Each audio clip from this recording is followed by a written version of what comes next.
If we didn't win, I think this could have very well ended up in a third world war, and that would not have been a good situation. What was your second question? My second question for President Zelensky. Why don't you wear a suit? You're at the highest, why don't you wear a suit? You're at the highest level in this country's office, and you refuse to wear a suit. Just want to see if do you own a suit? Yeah, problems. A lot of Americans have problems with you not Really? respecting the dignity of this office. I will wear a costume after this war will finish. Okay.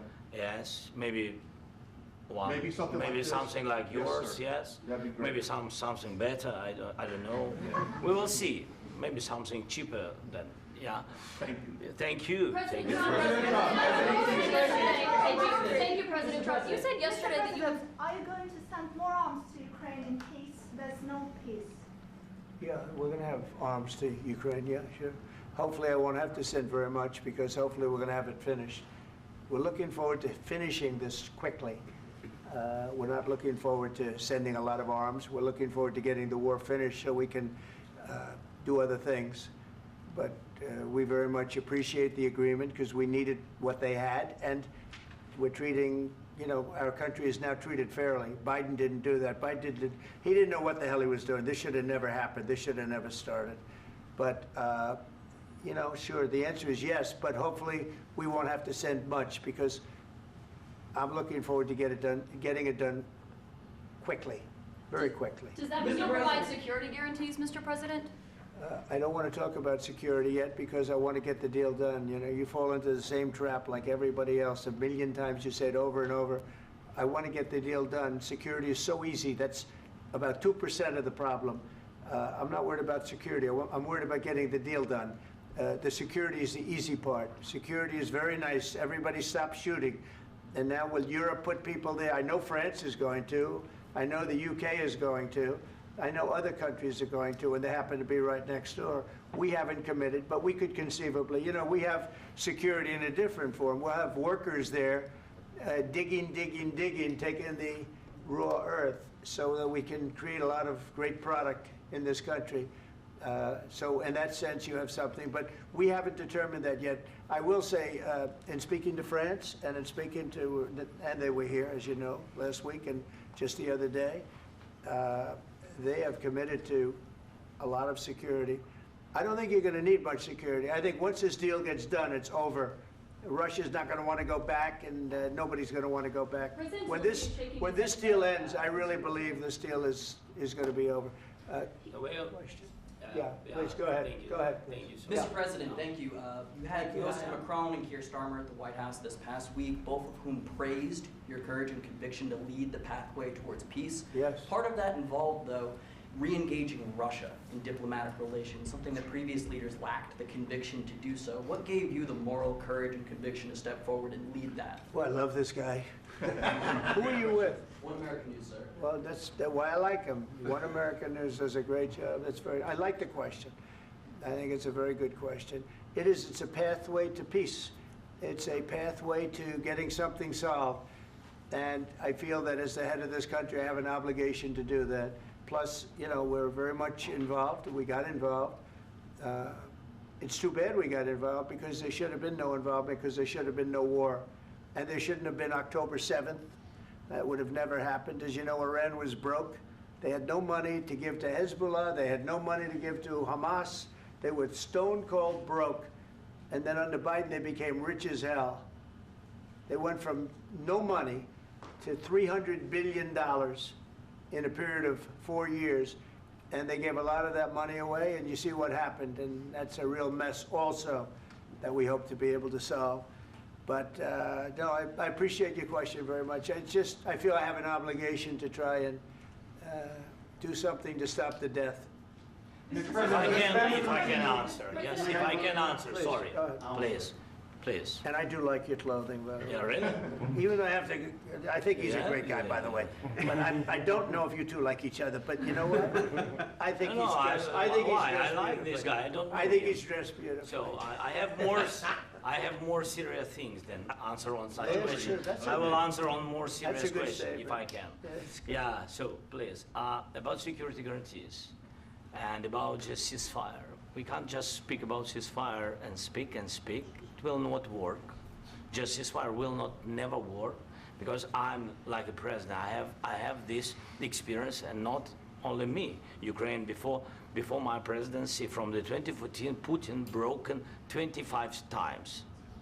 25 times he broken his own signature. 25 times he broken ceasefire. But he never broke to me. He never broke to me. No, you were the president. You were the president during. He never broke to me. In 2016, you've been the president, Mr. President. You've been the president, but he had, of course, not with you, but he had during those periods, he had conversations with our side, and we had Normandy format. You know, the France, Germany, Ukraine, and Russia, and he broken 25 times. That's why we will never accept just ceasefire. It will not work without security guarantees. Security guarantees, maybe President is right about this document and other, but this document is not enough. Strong army is enough, because his soldiers afraid, Putin's soldiers afraid of our soldiers when we're strong enough. If we are not strong enough, if we are empty, if our storage is empty, we can't defend our land. Today, you know, he knows that we have, all the world knows that we have meeting, yes? Why he's using ballistic?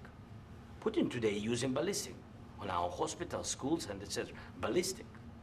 So he knows that we are here, and that President Trump is really have goodwill to stop this war. And you hear now the president. So why he's using? So he doesn't want to stop. He doesn't want. But I hope that we will do it. Really, we'll do it. Security. When we speak about security guarantees, when the Europeans are ready for contingents, they need USA backstop. If there will not be United States, we will not never have any contingents, strong contingents from the Europeans, because they don't want to divide alliance, connection between the United States and the main and strongest ally and Europeans. And this is crucial, this is important. That's what we want to speak about very much. This is very important. And air defense.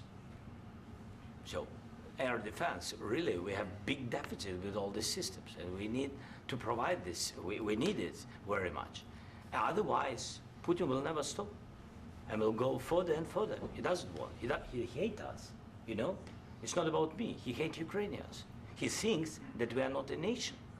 He thinks, and he shared these thoughts, I think maybe with your team also, I don't know. But with all the Europeans, in media, officially and not, he always said that there is no such country, such nation, such language, and such life like Ukrainian. No, he really doesn't respect all the Ukrainians, and he wants to destroy us. And you are right, Mr. President, that's 2%. This document, maybe other documents, it's a very good start, very good, but it will not enough to stop this person. Should Russia pay to rebuild Ukraine? Mr. President, after these Should Russia pay to rebuild Ukraine? They have to pay. This question. This is the rule. This is the rule of the war. This is the rule of the war. During all the centuries, all the history, this is the rule of the war. Who began, those pay. Do you agree? This is the rule. Putin began this war. He has to pay all money for innovation. He has to pay.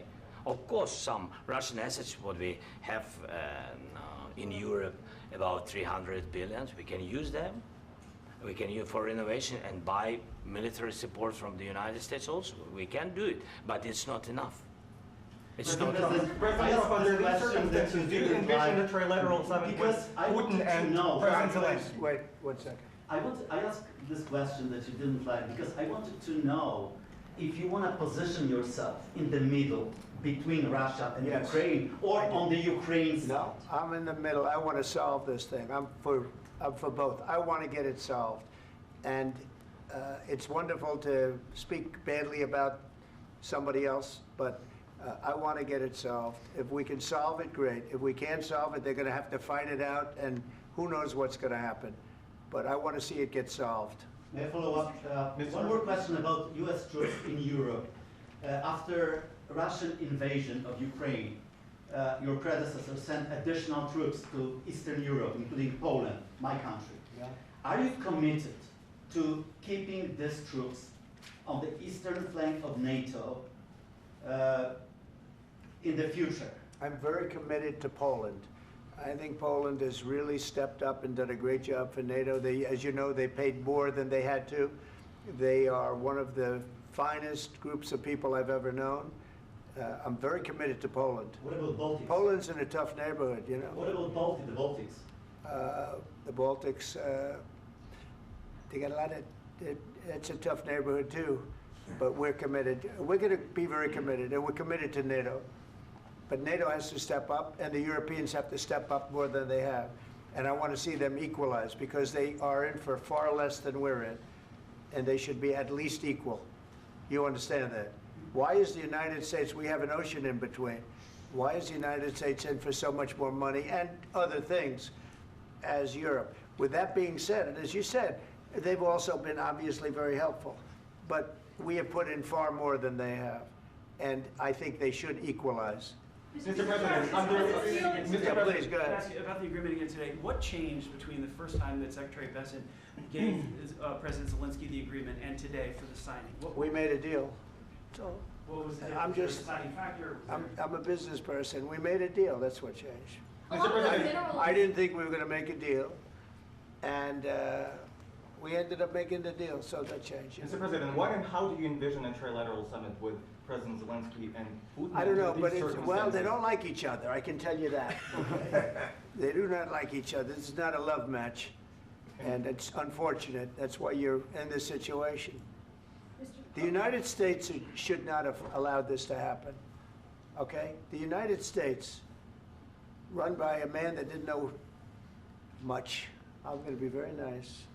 Run by an incompetent person, very incompetent person, should never have allowed this to happen. I've stopped wars. I've stopped many wars. My people will tell you, I stopped wars that nobody ever heard about. I stopped wars before they ever started. You can look at some of, I could give you a lot of nations that would tell you right now they were probably going to war. I could tell you right now there's a nation thinking about going to war on something that nobody in this room has ever even heard about. Two smaller nations, but big, still big. And I think I've stopped it. But this should have never happened. Mr. President. About sorry, just a second. About any negotiations. First of all, I want really to tell you, and I think that everybody understands that Ukraine, more than Ukrainians, nobody wants to stop this war. But at the future, any negotiations, it's understandable that two sides of the war, not Russia and the United States, because this is not the war between Russia and the United States. This is war of Russia against Ukraine and Ukrainian people. So these two sides will be at the anyway will be at the negotiation table. Then of course United States, like the strongest partner of the Ukraine, and of course Europe. I think Europe is very important. I want to speak about it with the president. Yes, Europe is very important for us because we really defend Europe for today. All Europeans really recognize that we are defending line, and they have real life, and our people are dying. That's why they helped us. And also, it's about the NATO. Yes, between, like the president said, you have big, nice ocean. Yes, between us. But if we will not stay, Russia will go further to Baltics and to Poland, by the way. But first to the Baltics. It's understandable for them because they've been in the USSR. You know, they've been one of the republics of the USSR, and Putin wants to bring them back to his empire. It's a fact.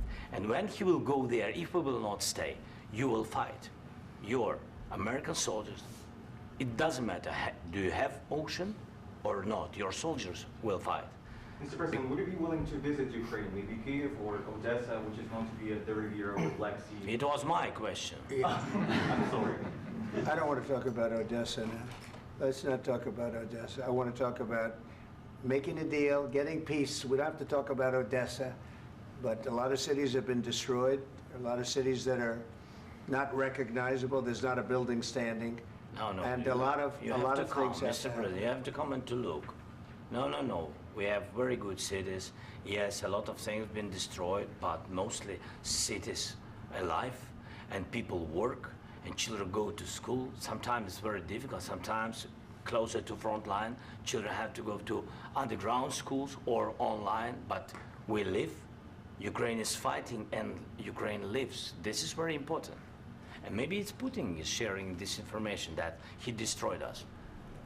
No, he lost 700,000 people, 700,000 soldiers. He lost everything. Yes. So, Mr. President, one more. I mentioned Poland. Please, go ahead.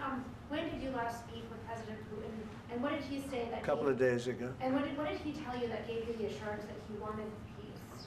Well, that's what I do. My whole life is deals. I know pretty good. And I've known him for a long time. I've dealt with him for a long time. He had to suffer through the Russia hoax. You know, Russia was a hoax. It was all Biden. It was nothing to do with him. So he had to suffer through that, and he was able to do that. I think that he wants to make a deal, and he'd like to see it end. That's all I do. That's what I do. My whole life, that's what I do, is make deals. And I'm in the middle of a mess, because this is a real mess. It's a very dangerous one.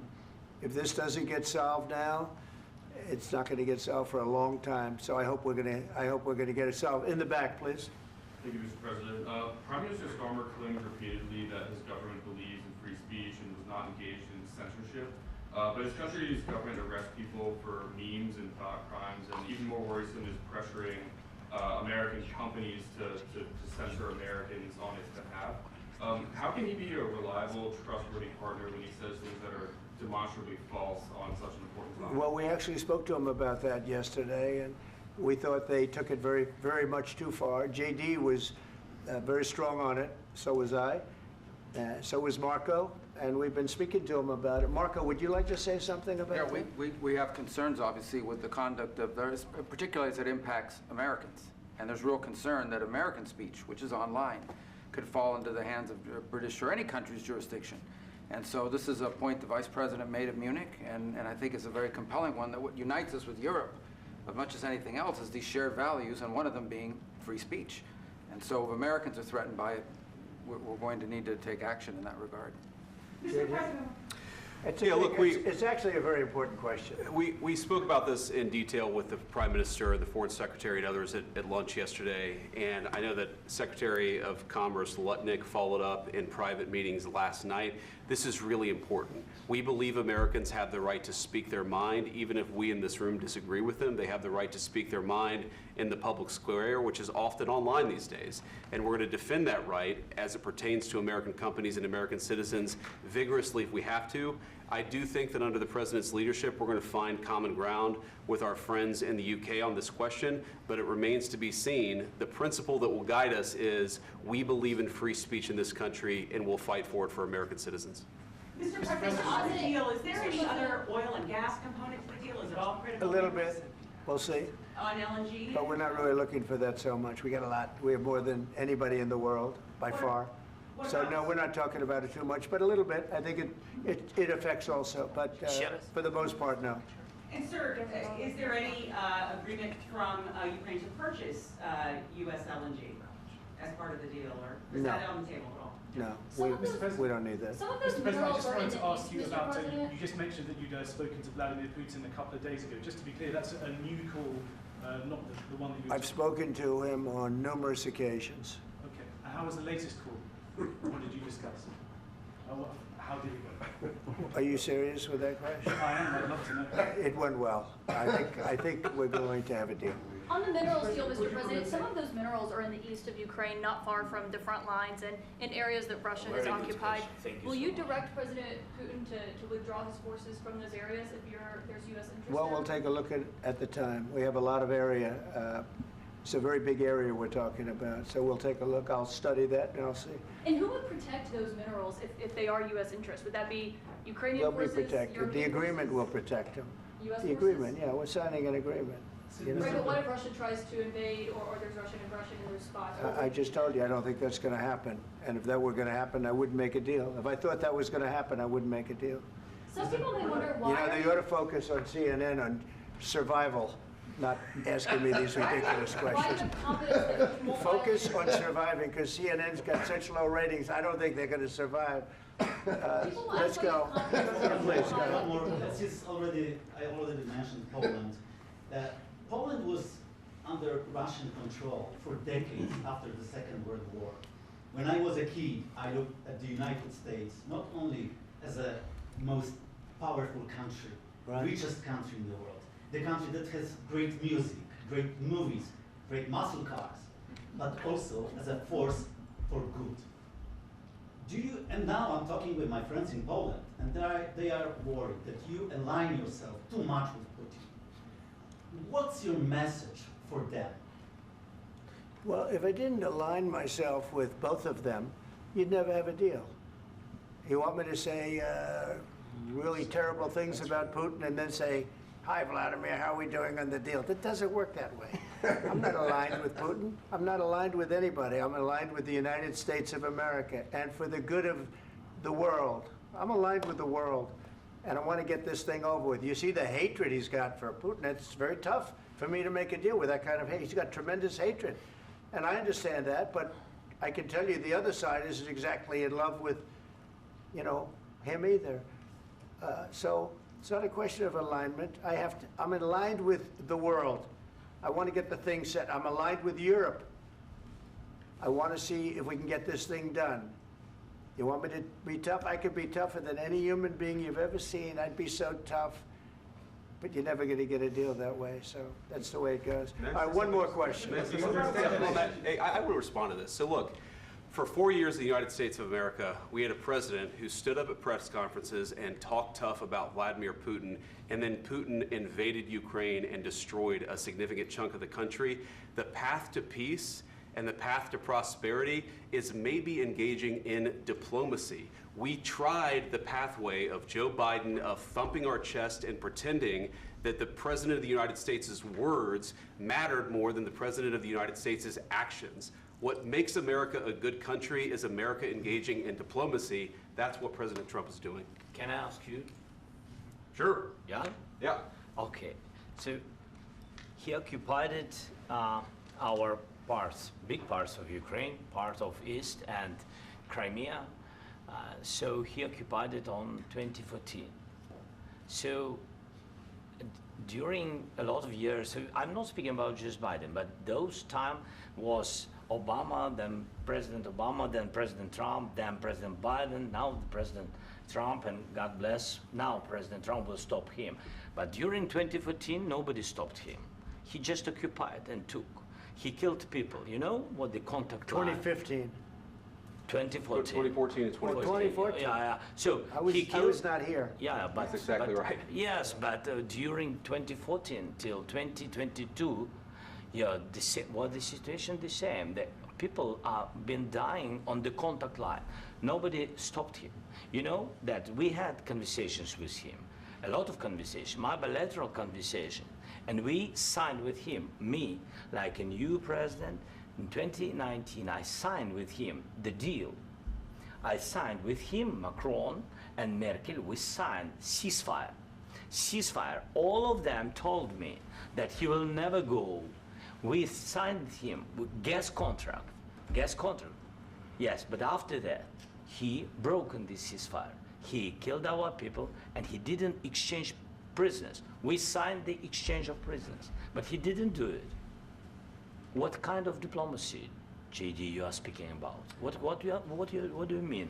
I'm talking about the kind of diplomacy that's going to end the destruction of your country. Yes, but if you Mr. President, with respect, I think it's disrespectful for you to come into the Oval Office and try to litigate this in front of the American media. Right now, you guys are going around and forcing conscripts to the front lines because you have manpower problems. You should be thanking the President for trying to bring an end to this conflict. Have you ever been to Ukraine that you say what problems we have? I have been to. Count once. I've actually watched and seen the stories, and I know what happens is you bring them on a propaganda tour, Mr. President. Do you disagree that you've had problems bringing people into your military? And do you think that it's respectful to come to the Oval Office of the United States of America and attack the administration that is trying to prevent the destruction of your country? A lot of questions. Let's start from the beginning. Sure. First of all, during the war, everybody has problems. Even you, but you have nice ocean and don't feel now, but you will feel it in the future. God bless. You don't know that. God bless. You don't God know bless. that. You will not have a war. Don't tell us what we're going to feel. We're trying to solve a problem. Don't tell us what we're going to feel. I'm not telling you. Because I'm you're in no answering on this position to question. dictate that. That's Remember exactly what this. you're doing. I'm not You're in dictating. no position to dictate what we're going to feel. You We're will- going to feel very you will good. feel influenced. We're going to feel I'm- very I'm good and telling very you, strong. You will feel influence. You're right now not in a very good position. You've allowed From the yourself very- to be in a from very the very bad position, beginning and of he the happens war. to be right about From the it. very beginning of the war. You're not Mr. in a good Brown, position. I You was don't have the saying- cards right now. With us, you start I'm having not playing cards. But cards. right now, you I'm don't. very Yeah, you're playing serious, cards. Mr. President. You're I'm playing very cards. serious. You're I'm gambling the with the president lives in of war. millions of people. You think- You're gambling with World War What do you- III. what do you You're think about? gambling with What do you World think War about? III.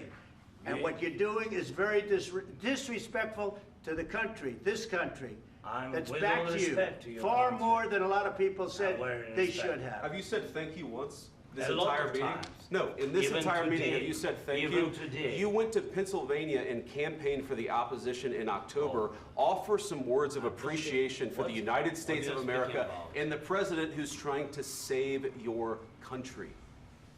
Please, you think that if you will speak very loudly about the war, you He's can... not speaking loudly. He's not Yeah. speaking loudly. Your country's Can I- in big can I- trouble. can I Wait a answer? minute. No, Can you've I done a lot answer? of talking. Your country is in big trouble. I know. You're not I winning. know. You're not winning this. You have a damn good chance of we are coming out staying, okay because of Mr. us. President, we are staying in our country, staying strong from the very beginning of the war. We've been alone, and we are thankful. I said thanks You haven't in been this alone. cabinet, You and haven't not been only alone. in this We cabinet. gave you, through I this said thank stupid you. president, $350 billion. You voted We gave for you your military president. equipment, You and you voted men for are your brave, president. but they had to use our military. What about we are If speaking? you didn't have You our invited military me- equipment, you invited if me you to didn't speak. have our military equipment, this war would have been over in 2 weeks. In 3 okay? days, I heard it from Putin. In 3 days, this is something Maybe new. less. In 2 weeks, of course, yes. It's going to be a very hard thing to do business like this. I Again, tell you. just say thank you. I said a lot of accept times that thank there, you accept to that, American people. Accept that there are disagreements, and let's go litigate those disagreements rather than trying to fight it out in the American media when you're wrong. We know that you're wrong. But you see, I think it's good for the American people to see what's going on. I understand, sir. I think it's I very understand. important. That's why I kept this going so long. You have to be thankful. You I'm- don't have the I'm cards. thankful. You're buried there. Your people are dying. tell you You're again, running I low know. on soldiers. Don't- Listen, don't, please, you're running Mr. low on President. soldiers. It would be a damn good thing. Mr. And then President. then you tell us, I don't want a ceasefire. I don't want a ceasefire. I want to go and I want this. Look, if you could get a ceasefire right now, I tell you, you take it so the bullets stop flying and your men stop getting killed. Of course, we want to stop the war. But you're I saying said- you don't want a ceasefire. But I said to you, I want a with ceasefire. guarantees. Because you'll get a ceasefire faster than an agreement. Ask our people about ceasefire, what they think. That wasn't doesn't with matter me. for you what- That what wasn't this with me. means. It That was wasn't with with you. a guy named Biden who was not a smart person. This That is was your, with, this that is was with your Obama. president. It was your president. Excuse me. That was with Obama, who gave you sheets, and I gave you javelins. Yes. I gave you the javelins to take out all those tanks. Obama gave you sheets. In fact, the statement is Obama gave sheets and Trump gave javelins. You got to be more thankful, because let me tell you, you don't have the cards. With us, you have the cards. But without us, you don't have any cards. One more question to Mr. Vice President. I'm sorry. It's going to be a tough deal to make, Um, because the attitudes have to change. What if Russia breaks ceasefire? What if Russia breaks peace talks? What do we do then? I understand that it's a heated conversation right now. What are you but saying? what She's if asking, Russia- what if if Russia Putin breaks the breaks ceasefire? What if anything? What if a bomb drops on your head right now? But they have Okay? broken What if they ceasefire broke it? many I don't know. They broke it with Biden because Biden, they didn't respect him. They didn't respect Obama. They respect me. Let me tell you, Putin went through a hell of a lot with me. He went through a phony witch hunt where they used him and Russia. Russia. You ever hear of that deal? That was a phony Hunter Biden, Joe Biden scam. Hillary Clinton, Shifty Adam Schiff. It was a Democrat scam. And he had to go through that. And he did go through it. We didn't end up in a war. And he went through it. He was accused of all that stuff. He had nothing to do with it. It came out of Hunter Biden's bathroom. It came out of Hunter Biden's bedroom. It was disgusting. And then they said, oh, the laptop from hell was made by Russia. the 51 agents. The whole thing was a scam, and he had to put up with that. He was being accused of all that stuff. All I can say is this. He might have broken deals with Obama and Bush, and he might have broken them with Biden. He did, maybe. Maybe he didn't. I don't know what happened. But he didn't break them with me. He wants to make a deal. I don't know if you can make a deal. The problem is, I've empowered you to be a tough guy. And I don't think you'd be a tough guy without the United States. And your people are very brave. But you're either going to make a deal or we're out. And if we're out, you'll fight it out. I don't think it's going to be pretty, but you'll fight it out. But you don't have the cards. But once we sign that deal, you're in a much better position. But you're not acting at all thankful.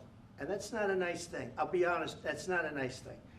All right, I think we've seen enough. What do you think? What's huh? this negotiation? This is going to be great television, I will say that.